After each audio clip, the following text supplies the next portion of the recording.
So hi, everybody. Thanks for joining me today. I'm Zapata Courage. I'm one of the district wetland ecologists with the Vermont Wetlands program. And today I'm just going to walk you through wetland identification, permitting, and our allowed use guidance, specifically around stream crossings and stormwater infrastructure, because we have multiple tiers of potential permitting. Just to get everybody on the same page as to what a wetland is, in Vermont, basically it's those areas in the state that are inundated by surface or groundwater long enough to change our soil composition and to support our hydrophytic or water-loving plants. Our jurisdiction also extends to lakes and ponds and streams.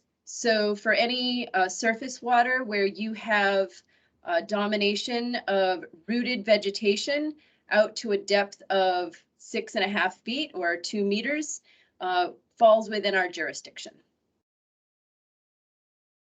So as I mentioned briefly, wetlands have 3 parameters. First, you have to have water. And so that water, as indicated in the definition, can be both surface water, as shown here in the photo, but also a high groundwater table.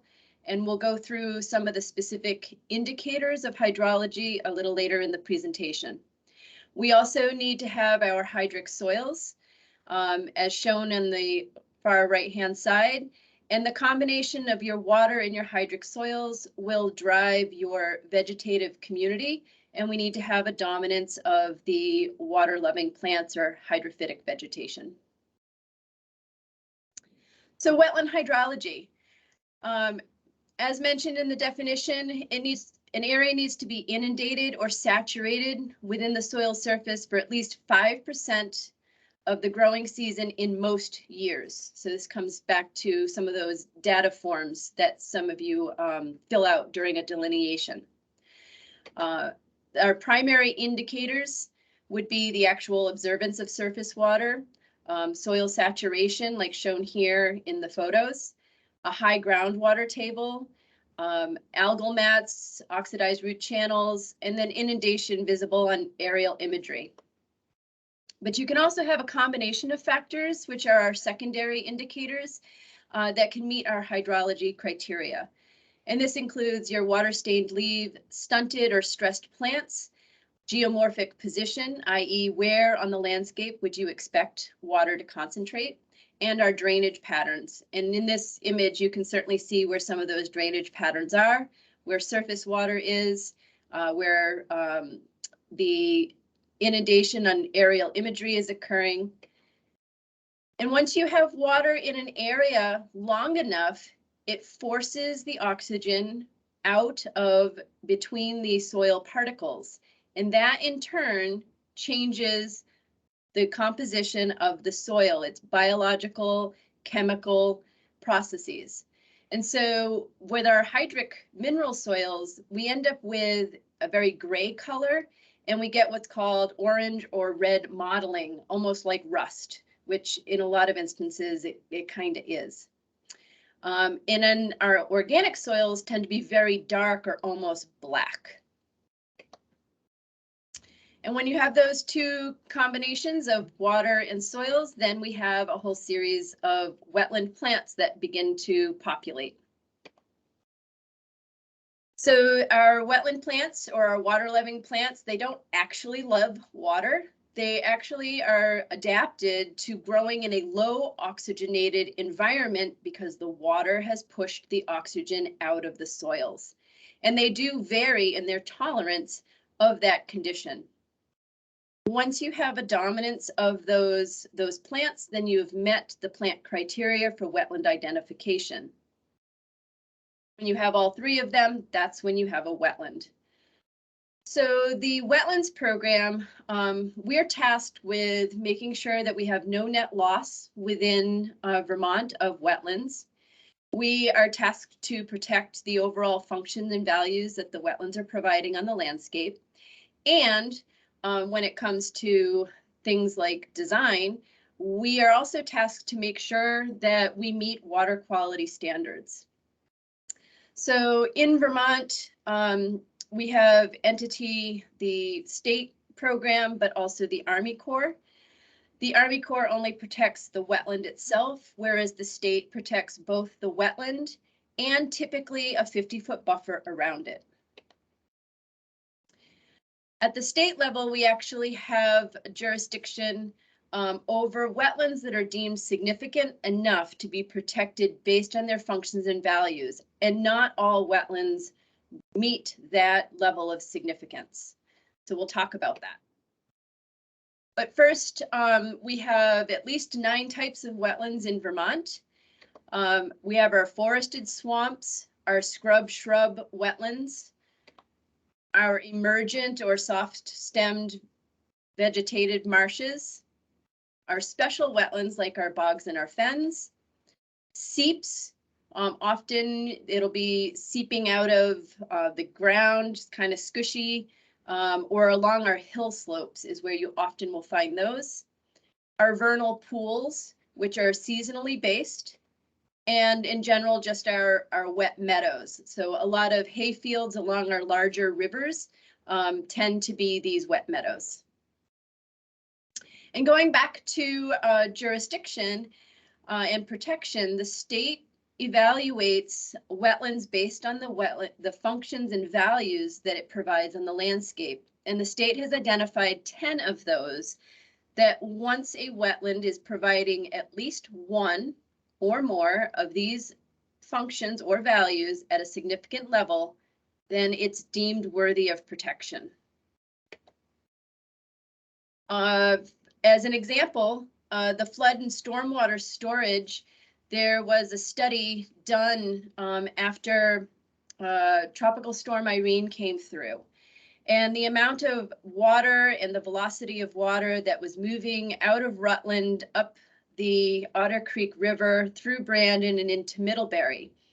And what they found through this study at UVM was that the amount of water that was attenuated by the Otter Creek wetland system saved Middlebury or protected Middlebury from approximately $1.8 million in flood damage. And they thought, well, maybe this is just an anomaly. I mean, Irene was an anomaly. It was a huge storm. What does this mean for our smaller storms? And so they looked further and they looked at 10 flood events, and they found that in general, these natural barriers or these wetlands saves the town of Middlebury anywhere between $126,000 to $450,000 on year on average. So significant. That would be an example. So in Vermont, as I mentioned, wetlands are evaluated based on their functions and values. And based on the determination of those functions and values, we classify our wetlands. We have class 1s, which are exceptional and irreplaceable. They garner the highest level of protection. All of them are mapped, and they are afforded a minimum of 100 or larger foot buffer. The ones we're going to be most concerned about are our class 2 wetlands. And these are the ones where they have at least one of the functions and values at a significant level, and they merit protection. And we're going to go through also our presumptions of what a class 2 wetland could be. Not all of them are mapped, and that's important. Class 2 wetlands are afforded a 50-foot buffer that is jurisdictional under state rules. And then we have our class 3 wetlands, which are currently not regulated by Vermont. They tend to be smaller in size, and they, at least currently, are not providing a significant function or value. So our presumed jurisdictional wetlands. If you go out on land, yes. Quick question, was the word current specific as far as they might move towards regulating that? I was just curious as your tone when you use that word. No, it just indicates that right now Under current wetland rules, they are not regulated, but as we know, rules can change over time. For example, the state of Vermont did not have any wetland rules until 1990. From 1990 to 2010, we only protected wetlands that were mapped. And now currently, we don't regulate our class 3 wetlands, but in the future that could change. But Okay, I don't have a crystal ball. Perfect. That's all I was curious about. Thank you. You're welcome. So if you're out walking around and you find a wetland, and you have a question about, well, could this be regulated under the state of Vermont? These are the questions you should be asking yourself. So any wetland that is on the Vermont Significant Wetland Inventory map, which I'll talk about later, is jurisdictional. In addition, any wetland that is contiguous or connected to that mapped wetland is also presumed to be class 2. And then any wetland that would be the same type or size as those that are mapped on the VSWI layer, which typically is a ½ acre or larger, would also be presumed to be class 2. So this is just an image of the wetland inventory layer, where the shades of green indicate likelihood of wetland presence. And so if a wetland is found in these areas, then you should automatically presume that it is class 2 and regulated at the state level with a protected 50-foot buffer. But we also take jurisdiction over wetlands regardless of size, wetlands that are adjacent to a stream, lake, pond, or river, i.e. a surface water. Any wetland that is above 2,500 feet in elevation, any vernal pool, and as we know, a lot of vernal pools are small, but they provide important amphibian breeding habitat, and then any small or unique wetland like a bog or a fen. So I'm going to come back to this message that between 39 to 46% of wetlands in Vermont are not mapped, but may be jurisdictional. A side note to this is that the Wetlands program has been securing funding through EPA to increase the accuracy of our mapping. And so we've developed partnerships with outside organizations to do a whole aerial survey of the state and different watersheds using new tools and techniques to increase the accuracy of our mapping. And we'll be continuing to update and revise the VSWI layer as that information becomes available. So as previously mentioned, the state of Vermont protects not only the wetland itself, but also a 50-foot buffer zone in most cases. That's larger with class 1s, but we'll focus on class 2. And as our buffer size around a wetland increases, so does overall functions and values, such as water quality or wildlife habitat protection, and it protects the integrity of the wetland from things like noise pollution, light pollution, invasive species, etc. So just coming back to the wetland inventory map, I've provided a link here. If you're not familiar with it, you should take a look. It should be used as an initial screening tool. It is not absolute. The boundaries shown on these maps are not a delineated or ground truthed boundary. It's only meant to be a red flag. The hydric soil layer in brown tends to be more accurate because it relates back to our agricultural practices where things can grow. So we have better accuracy of those. Hydric soils or poorly drained soils have a higher likelihood of supporting wetland formation. So those would also be red flag areas that I would look in the field to ensure that there aren't any wetlands present. So we're going to get into the permitting further along in the presentation, but just in general, okay, we know about wetlands, but how do I know if an activity that I want to do is going to require a permit? And this is just a basic checklist. So first of all, are you doing an activity in a class 1 or class 2 wetland or its buffer? Yes or no, and then is the activity that I'm doing considered an allowed use? And we'll get into those in a bit. So if you're doing any type of ground disturbance, grading, filling, ditching, or dredging, if you're doing any removal of vegetation, such as tree cutting or conversion, or if you're doing any type of hard infrastructure, so your buildings, your roads, your utilities, or other related infrastructure, such as stormwater or culverts, then the answer is you're likely to require a wetland permit and you should get in touch with us. Under the no category is if your activity is occurring in a class 3 wetland. We currently don't take jurisdiction over a class 3 wetland, so you can do what you'd like. You can also do any activity if it's outside of that wetland and its 50-foot buffer. So avoidance means that you can start your project immediately and without permit or any fees associated with it.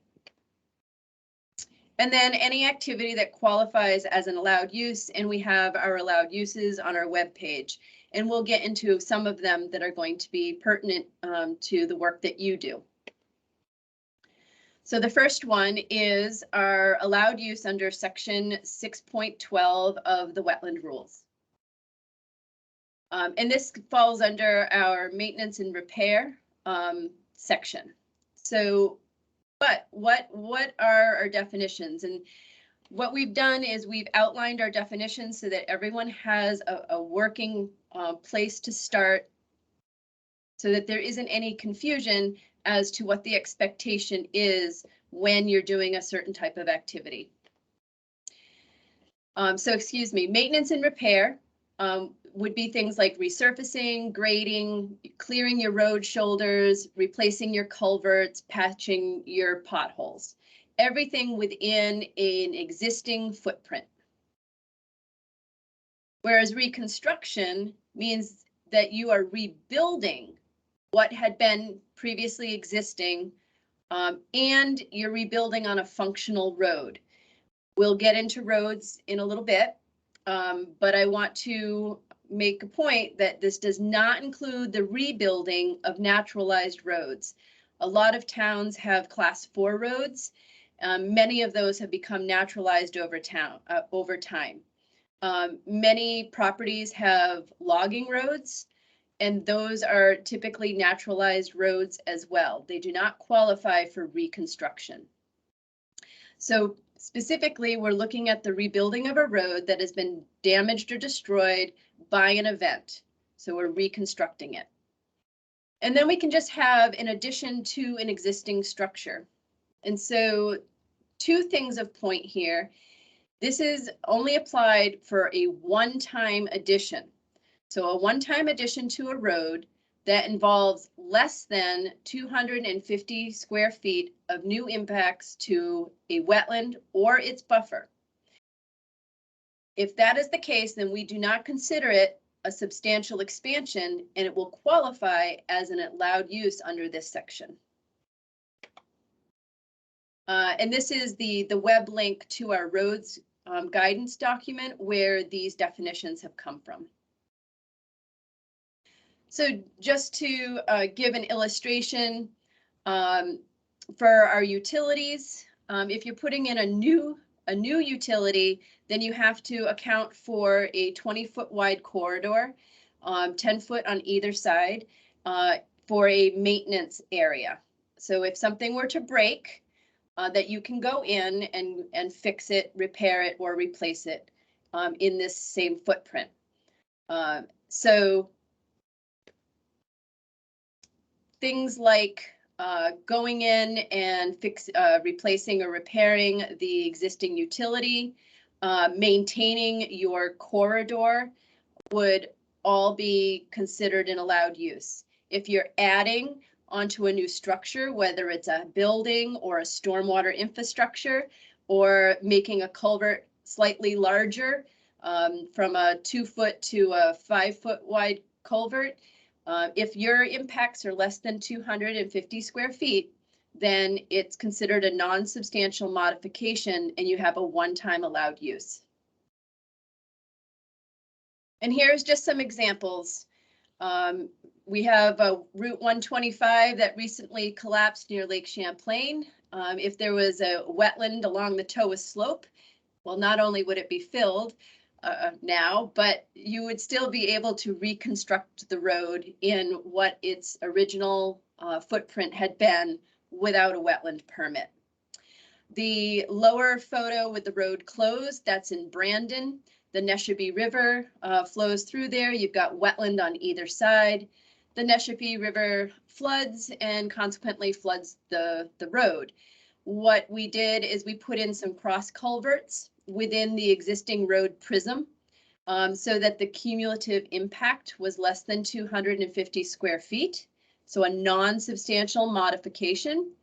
And that allowed the waters rising on the right-hand side before flowing over the road surface would channelize through the 5 or 6 new culverts and reduce the risk of flooding of the actual travel lane. And then we have our mowed shoulders. If you are maintaining your constructed shoulder, vegetative management, then that is an allowed use. So now we're going to get into the roads to make sure that we're all clear about what is a road and what is not a road. So our definitions, first of all, a road is your linear facility. The surface has been constructed from imported fill. Typically, it's used for vehicular travel and access, and its structure is measured from the filled toe of slope to the toe of slope on either road shoulder, and that's defined as the road prism. This is different than the right-of-way. So the road right-of-way is the legal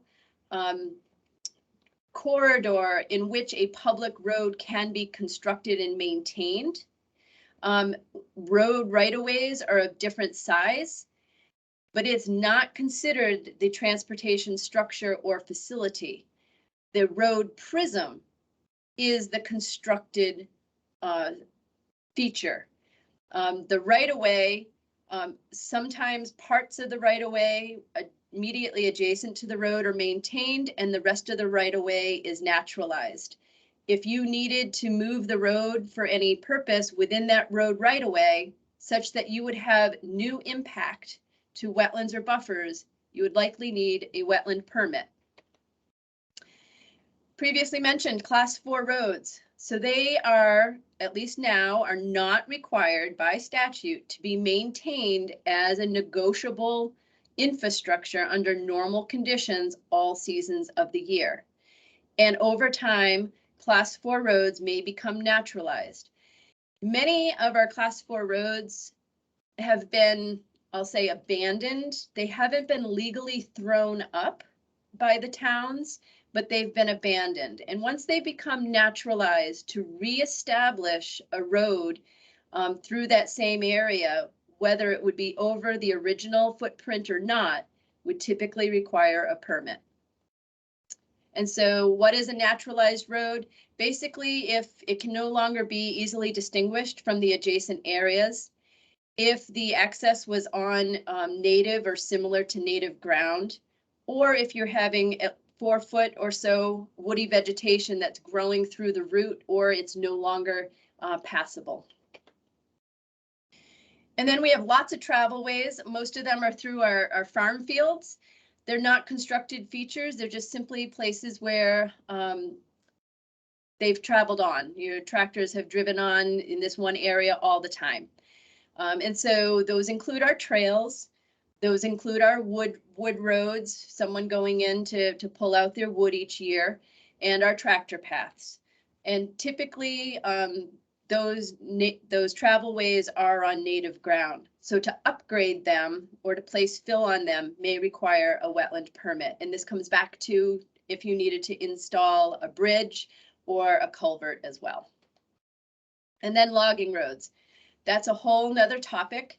And I won't go into that for this presentation. But logging roads has its whole different section, and very different wetland rules apply to logging and silver culture in general.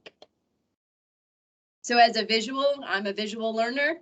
You have your travel surface, you have your road shoulders shown in blue. Often your roads have ditches associated with them, and then you may have your wetlands on either side. Anything that is pre-existing to 1990 is grandfather claused in. So if these ditches were put in prior to 1990, they're our existing footprint. Our infrastructure falls within our road right-of-way.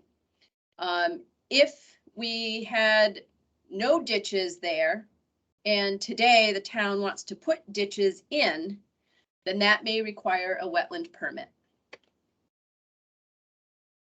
And so what are some of the common practices that you'll employ that would typically qualify as an allowed use? So you have your in-kind culvert replacements, and you're setting them at existing invert elevations, or you are setting them to allow for aquatic organism passage. If you're going to be doing head wall construction or replacing your culverts, making it maybe slightly larger, and the overall amount of new proposed impacts are under that 250 square foot threshold for the expansion, then that would fall under the allowed use.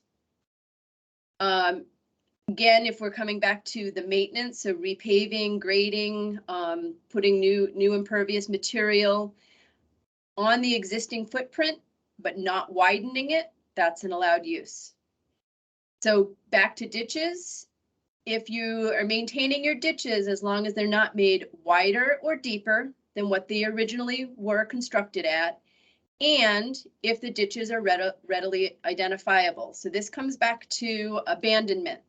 If it's no longer discernible or identifiable as a ditch because it has not been maintained for so long that it's been filled in, it's completely revegetated. And if I brought a kindergarten class out and said, who can show me where the ditch is, and they look at me like I'm crazy, you no longer have a ditch, in which case you would need a permit to put that ditch back in. Allowed use, clearing of woody vegetation along the filled and maintained road shoulder, or that road prism. We see that all the time with our towns where they periodically mow once or twice a year or every other year to provide for that visual safety.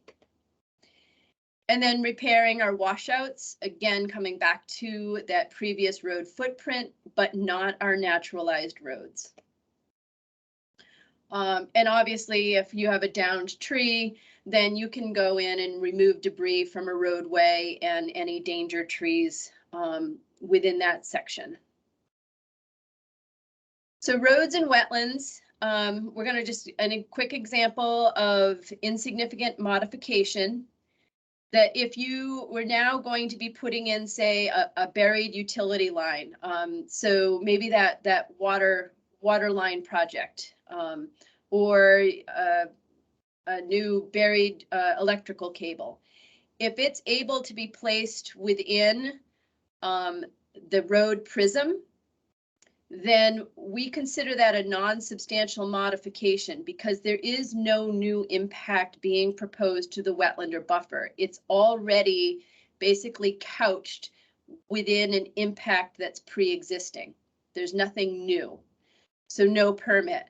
But if you were going to do that same project and you were going to be moving it, even if it's within the same road right away, but moving it into the naturalized wetland, then that trench and fill would require a wetland permit. So a couple of things that you guys are all working within. We have the development of the Municipal Roads General Permit, or the NRGP. And so the purpose of that was obviously to achieve reductions in stormwater related erosion from our roads, whether they were paved or unpaved. And the different types of measures that would be implemented would be things like stone line drainage ditches or stone check dams.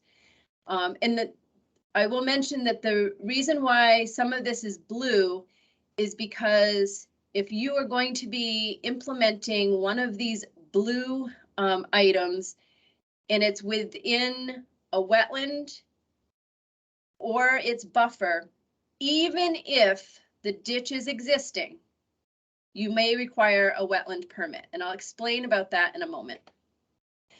So you could also include new culverts. You could be having to upgrade your culverts or installing your outlet stabilization, so riprap, or putting in head walls. You might need to be implementing or installing your catch basin outlets. So again, your riprap. And this is an important note because this was a point of a lot of confusion. The towns did a whole inventory of all of their road systems. They had to identify the stretches of road that would require some type of implementation of a BMP in order to meet these NRGP requirements. However, if when you look at a section of road and there is a wetland there, and that is where you're supposed to install a BMP, if that installation would require or trigger the need for another state, i.e. like wetland or a rivers permit or a federal permit, then that requirement is waived and you don't actually have to implement the BMP at that specific location. Are there any questions about that? Okay, so going back to the grass and stone lined drained ditches, this comes back to the naturalized surface. So if we have a naturalized road and we want to put fill or stone or make that naturalized road paved, that would require a permit because we're changing its surface. The same is true for ditches. If they have just had a dug ditch the whole time, and they've been maintaining it as a dug ditch, but now they're going in and they're placing stone in that ditch, that is placing an impervious surface and could trigger the need for a wetland permit. And this is the example that I just explained.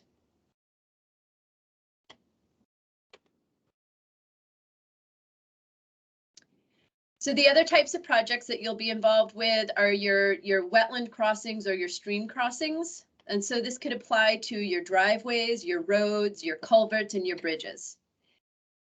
Things that you need to keep in mind when you're designing your project as engineers. Plan for any type of temporary crossings that you might need for construction access, your detour of your local traffic, or other additional impacts needed for any types of utilities. Because they may require a wetland permit. Also consider where your staging areas are going to be, where the construction vehicles will be parked, where your dewatering equipment will be set up, and if you're going to have any areas of vegetative clearing, because they might also require a wetland permit. And then where will you be storing any of your removed materials, depending on your scope of project? Are you going to be moving them off-site? And so depending on where those disposal locations are going to be, those areas also need to be evaluated for potential wetland or buffer impacts. And so if your impacts cannot be avoided, then it's important that you design with the idea of we can't avoid, but let's see where we can minimize our impacts so that when we apply for a wetland permit, we've met that burden of proof. And then just as a general note, because we're doing a lot of upgrades, we're doing a lot of upsizing, that if you're going to be replacing your existing infrastructure with something larger, then you might need a permit, and you need to calculate the impacts so we can determine what type of permit might be required. Because there are 4 different tiers of permitting or permissions that apply to our stream crossings and our stormwater retrofits. I'm going to focus a lot on the non-reporting general permit because many of these projects may fall into this category. So first and foremost, for any permit, this is for the non-reporting general permit, or the NRGP. But for any permit type, you need to check for eligibility. And that can be for the types of impacts. It can be impact to surface water margins. It can be the thresholds for impact to natural wetland versus managed wetland, and same applies to buffer.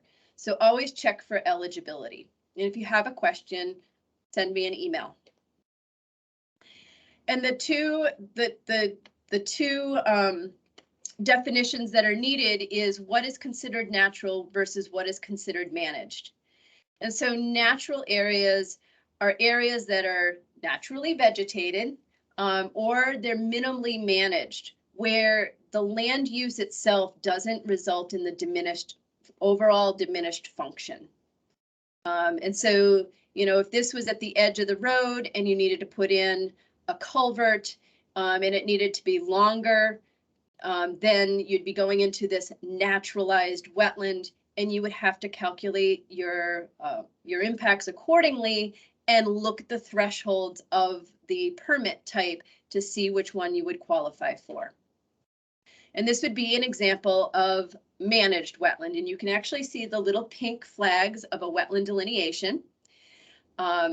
So these are areas where you have diminished function. So your lawns, your mowed road shoulders, parking areas, roads, even naturalized roads, managed pasture, hay fields, your croplands. Those are all in a managed state. So let's get into some of the specifics about some of the different structures. So this is going to be a stream crossing structure, replacement and expansion. And for the NRGP, these slides are going to refer back to the NRGP, because in NRGP, if your project qualifies for an NRGP, then there is no public noticing period.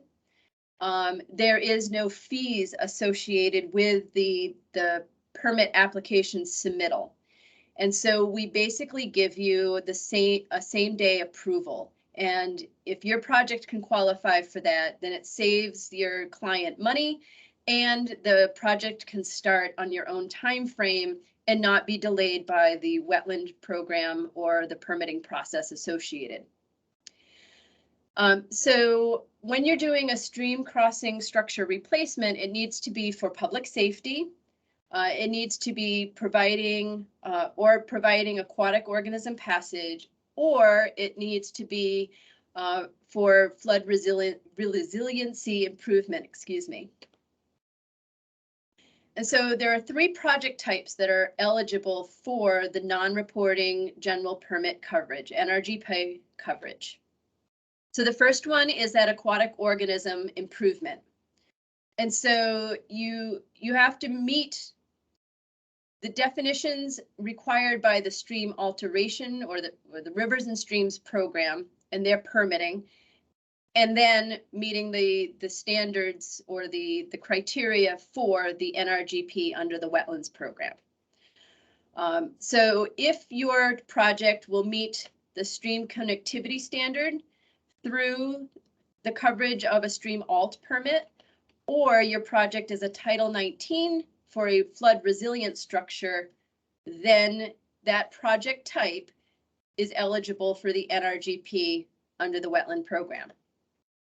Same with replacement of damaged structures. So if your project's a Title 19 project, or it's authorized under a stream alt GP, or it's a general permit for an emergency protective measure or a next flood protective measure or reporting activity, then that structure and that project can be looked at for eligibility under the NRGP.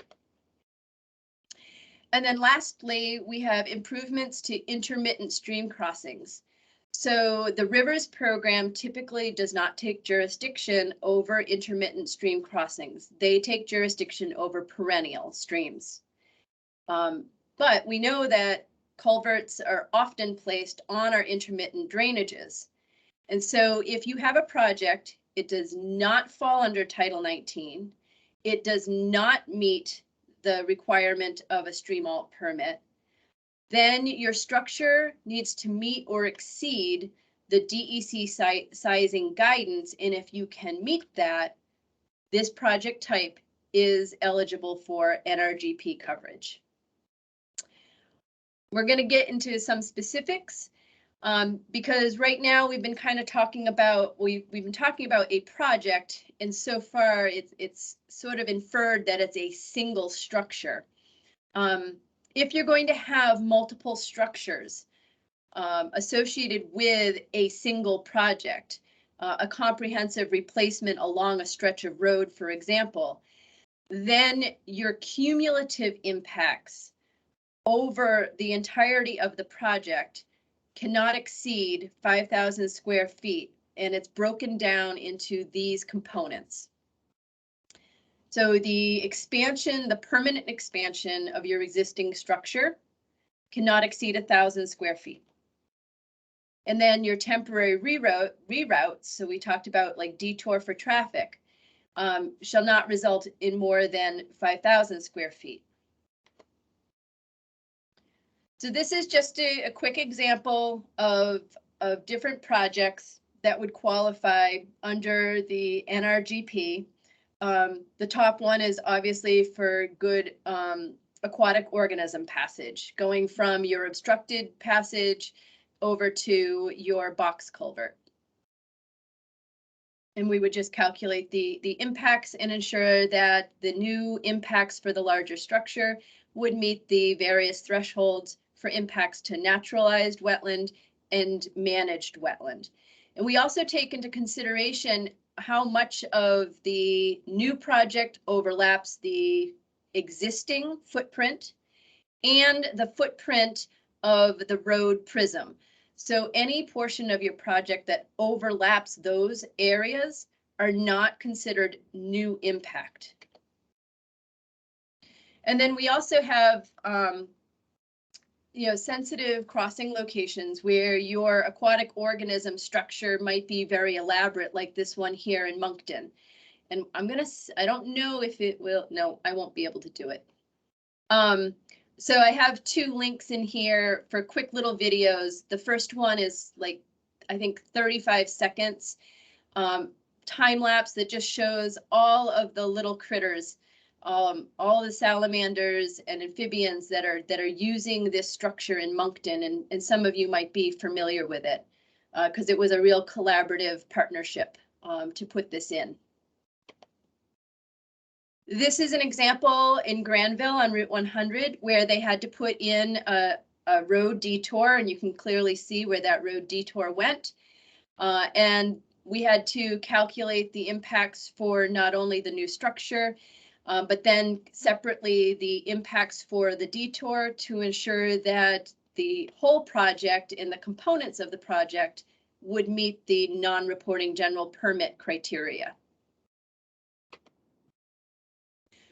I'm not going to play this. It's on a YouTube video, and this quickly in 4 minutes goes over how projects for stream crossings may only require a rivers permit because no wetlands are present, may only require a wetland permit, such as if it's an intermittent stream and there's wetlands there, but the rivers and stream program doesn't take jurisdiction over that intermittent flow.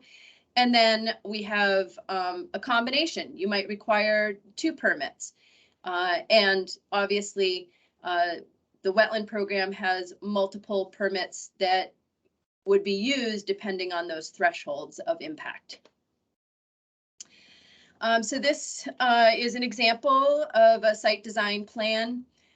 You can see the street view. It's two culverts surrounded.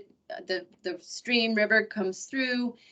You've obviously got some pooling happening on the downstream side, surrounded by wetland. And any portion that overlaps the existing structure, so the new structure is in blue, any impact that goes over the existing structure or through the road prism is not a new impact. So they're showing here the impact areas in dark gray for a total of 1,900 square feet. And then we looked at that based on naturalized wetland versus managed wetland, and they meet the thresholds. This is just a visual example of that cumulative impact for a comprehensive linear project. So this was in Rochester along Route 100. It was the replacement of 6 different culverts along a stretch of road.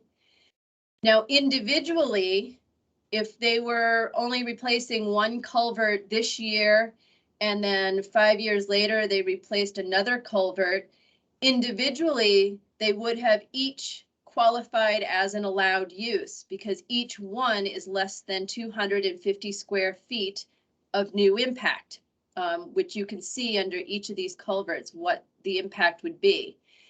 But cumulatively, as one comprehensive project occurring in the same time frame, we end up with 550 square feet, and therefore it's more than 250. It's not an exact allowed use, but it did qualify for the NRGP, which meant no notification and no fees. We finally made it to stormwater management, so thank you for your patience. I'm going to talk specifically about retrofitting. If you're going to be putting in any new stormwater management, typically the wetland program is not approving permits for new stormwater infrastructure within wetlands.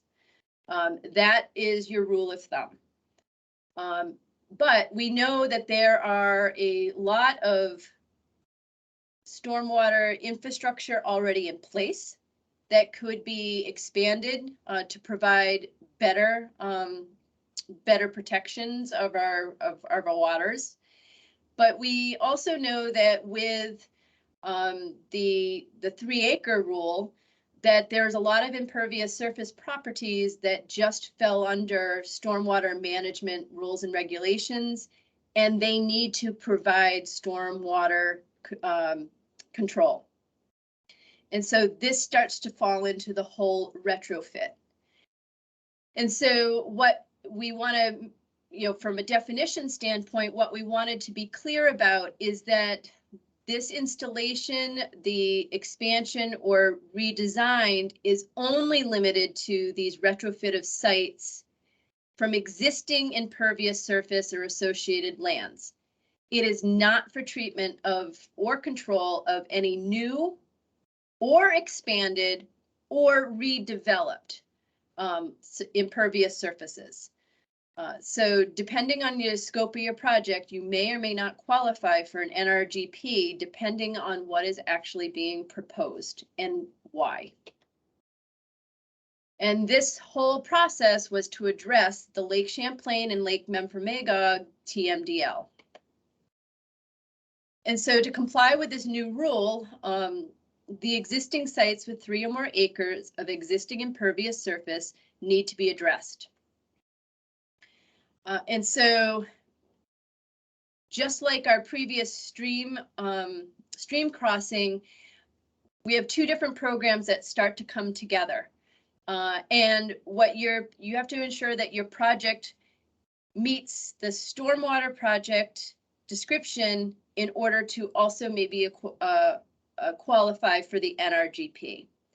And so this would be the installation of new stormwater, the expansion or redesign of existing stormwater, provided that you have operational stormwater permits, or you have authorization under the MS4 or the TS4, or authorization under the Municipal Roads General Permit. And those project types are ones that may be eligible for coverage under the NRGP. And so to be eligible, you still have to submit a registration, but again, no noticing and it's not fee-based. And so you can do installation or substantial expansion, including multiple. So this is also part of that cumulative project type. That's part of a single retrofit project. And so if you have a large subdivision, for example, and you're going to be addressing 3 areas within that subdivision, then that is part of a single retrofit project. And just like previously with the streams, we have thresholds of impact. So no more than 500 square feet of natural wetland, going back to those definitions, 2,000 square feet of managed wetland, and no more than 5,000 square feet of managed buffer.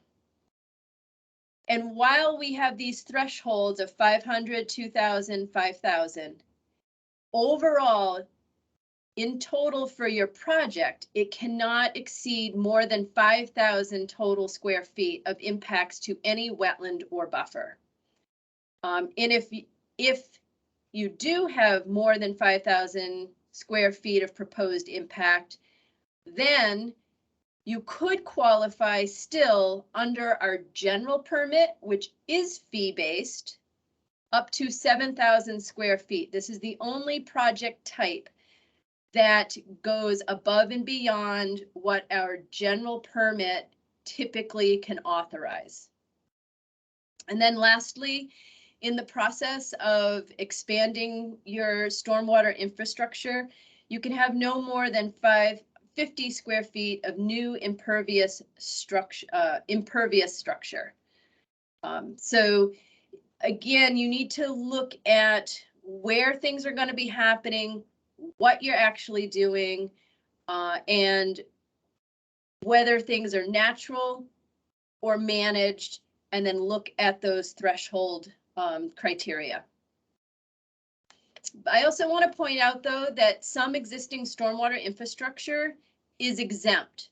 And so any stormwater feature that was created in upland, even if it is mapped as a wetland, if it was wholly created in upland, then even though it exhibits characteristics of a wetland, I mean, this is full of cattails, it is considered an exempt feature, which means that you can fill it in, you can expand it, you can do whatever you want in it or directly around it without a wetland permit.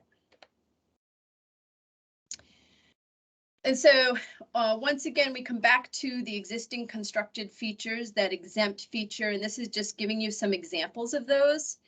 So created wholly within upland, then even though they've been mistakenly mapped as wetland on the VSWI layer, we don't take jurisdiction. And if you want us to sign off on that, then you can just give us a map, we can look at it and give you an email back that says it's an exempt feature, and that just covers yourselves.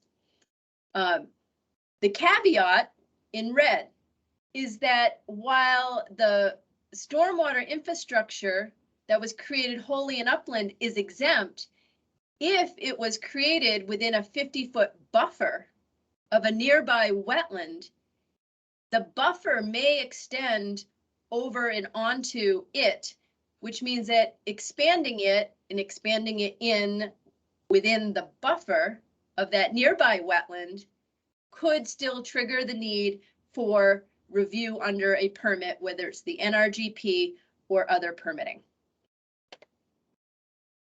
So this is an example of the Rutland Regional Hospital. top left-hand corner was the existing, as kind of shown in white. And I'm also showing what the impacts are. That's shown in dark gray in the hash marks. So this was an example of the wetland being right adjacent to where they built the original stormwater. And so although the stormwater pond itself was exempt and they could maintain it without a wetland permit, when they went to expand it, the buffer of the nearby wetland extended into their project area, and consequently, they had to calculate the impacts. They also expanded it into the wetland. So we had both wetland impacts and buffer impacts. And as part of any permitting, in this case, what we did is there were no viable alternatives for the site that they were working on and having to treat. This was the best location or solution, was to expand upon the existing infrastructure. But in order to offset those impacts, that wetland had been mowed to 1 inch of its life, and they agreed to put up the fence and stop mowing. And so those two pictures down below are showing where the mowing has stopped and vegetation starting to come in. And the photo in the circle, you can actually see where new willow sprouts are coming in. And so we're creating new wetland, and most importantly, we're also creating a buffer in and around a tributary to Moon Brook, which is impaired due to temperature. So this ended up being sort of a win-win situation: treatment of stormwater, protection of wetlands, and increased riparian buffer zone. Here was another example of what had come in as an original proposal for stormwater. So we have a possible addition of a building. We have a 3-acre rule of impervious surface already in place. So they thought, well, we'll do a grass-lined stormwater swale that goes down and then ultimately empties out. But what you see in green is, or the lime green, is the wetland. And the wetland basically surrounds the property on all 3 sides. And the buffer comes into the project area. And so, because you have whole sections that are now going to be proposed within the buffer, we looked at what other viable alternatives might be. And the ultimate solution was creating a stormwater structure within the existing parking lot. And just like our example of putting the utility line within the road prism, not being considered a new impact because the impact of the road prism, or in this case, the impact of the existing parking lot, is already in place, making it into a stormwater infrastructure is a non-substantial modification. And so no permit ended up being required. It was a win-win for both parties. So avoidance and minimization, when we're talking about your project design. For your site, first you have to be able to demonstrate that there's no other practical alternative. And like the previous example, there actually ended up being one, and that was the one that we needed to follow. Your design must avoid impacts to the wetlands and buffers, and more specifically, they must avoid impact to the functions and values that the wetland is providing. And I'm sorry, that's hard to see. Methods, you must offset any potential impacts if they're unavoidable. And so that can be things through your minimization, or like the Rutland Hospital, through on-site mitigation. So this is just a visual of how to go from your originally proposed project and, wiping out a lot of little wetland stems to finally making it down to the retaining wall, and all of the little wetland stems have grown to be, 7 or 8 as opposed to the 3 at the top. We've minimized our impacts. Now, it also needs to be practicable and reasonable. And so going from a 4-to-1 slope to a 2-to-1 slope in most cases is practical and reasonable. Going from a 2-to-1 slope to ultimately a retaining wall might not be, depending on the circumstances. It may be way cost prohibitive. Maybe the topography is not appropriate. So we look at any number of factors when we are assessing our minimization techniques. So we do have just a very basic avoidance and minimization checklist on our website. But things to think about for stormwater specifically. Can you use disconnects and infiltration? Can you avoid redirecting water either into or from a wetland? Can you cluster your structures or your access? Can you use non-structural options? Can you, like say in the example of a subdivision, could you utilize one of the parcels for stormwater treatment or on another parcel that contains no wetlands? Can you expand any existing structures on the upland side of the existing structure? Are you able to reduce an overall project footprint? And do you have any on-site mitigation options like we saw at the hospital? This is a document particularly for dirt and gravel roads, which we have plenty of in Vermont. A technique called the French mattress or the rock sandwich. I'm not sure if French mattress is politically correct. So the rock sandwich, just showing you a technique of maintaining hydrology from one side of the road to the other. That's passing through a wetland. So this is a before and after photo of utilizing the rock sandwich method. And it just equalizes water through the large rocks on either side of the road. And you could also incorporate other elements such as culverts as needed. And that is just about finished. I wanted to remind you that our wetland program homepage has a lot of information, and you're not going to be able to see this. I'm sorry.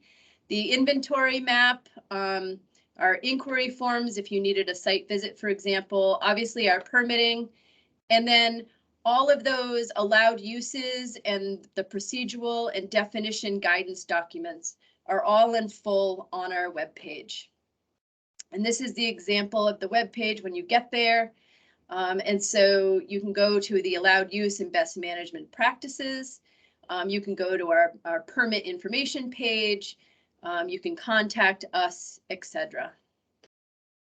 And this is our district map. So take a look. They haven't changed in a number of years. We're all still here, amazingly so. So use us as a resource. We do site visits, desktop reviews, and we can also do pre-application review. Like if you're not quite sure if your project's going to qualify for an NRGP, we can take a look at it for you. If you're coming in for a permit, often we like to do a site visit so that we understand the scope of work and the context in which it's in. It makes our review when an application comes in just that much faster. So get to know us. And here are our smiling faces. Thank you.